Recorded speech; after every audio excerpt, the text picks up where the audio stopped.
Hello everyone, today I'm going to tell you a story about Greyfriars Bobby. So the story goes that John Gray was a night watchman and he died in 1858 from tuberculosis. And there's a little picture of Bobby, how he actually looked.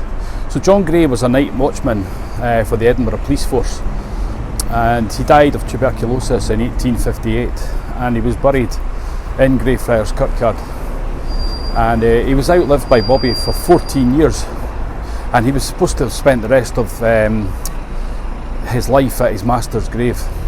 And because he was now a stray, the town council took pity on him, and the Lord Provost William Chambers actually bought him a collar and paid for his licence.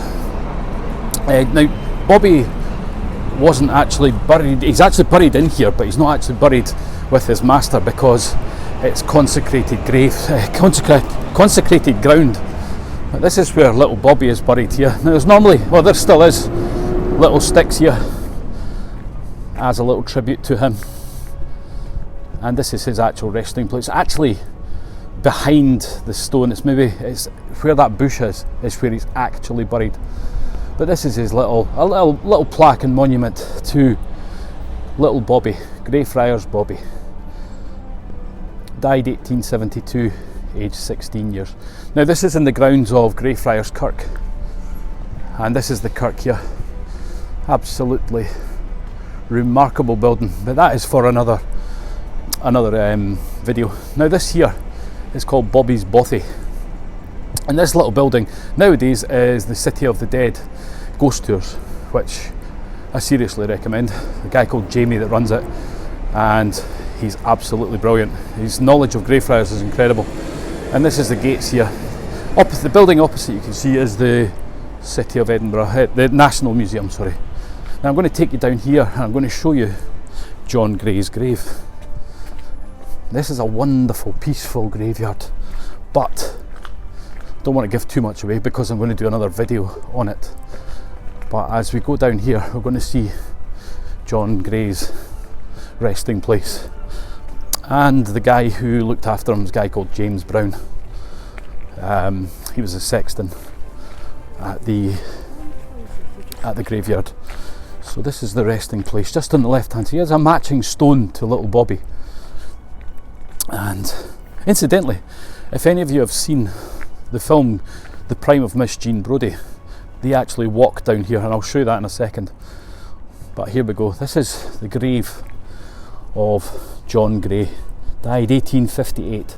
Old Jock, master of Greyfriars Bobby. And even in his ashes most beloved, erected by American lovers of Bobby. Thanks America. And on the right hand side here we have James Brown. He was a sexton. He died in 1868 and took care of Bobby while he was still alive. But Bobby actually outlived him by 4 years. Getting back to the Jean Brodie, Prime of Miss Jean Brodie scene, if you actually see the film, you actually walk down here, and the apartments up to the right hand side on the other side of the road is where one of the teachers has a studio. There we go. And as we turn back round, we see Greyfriars Kirk in all its splendour. Beautiful kirk, built in 1620. And the name Greyfriars comes from the Franciscan monks who used to actually have a monastery down the bottom in the middle, to the left of that tree, the big tree in the middle. So that was home to the Franciscan monks, and they wore grey tunics or habits or whatever they're called, and that's how you get the name Greyfriars. But they were disbanded after the Reformation in 1560, and Mary Queen of Scots, she granted the land to the City of Edinburgh as a burial site, as the burial site at St Giles was becoming a bit overcrowded due to the plague and so on. So there you have it. So folks, hope you enjoyed my little story about Greyfriars Bobby, the lovely Skye terrier from Edinburgh. Thanks very much. If you enjoyed this video, please subscribe, please give a like and a share. All be much appreciated. Thanks very much.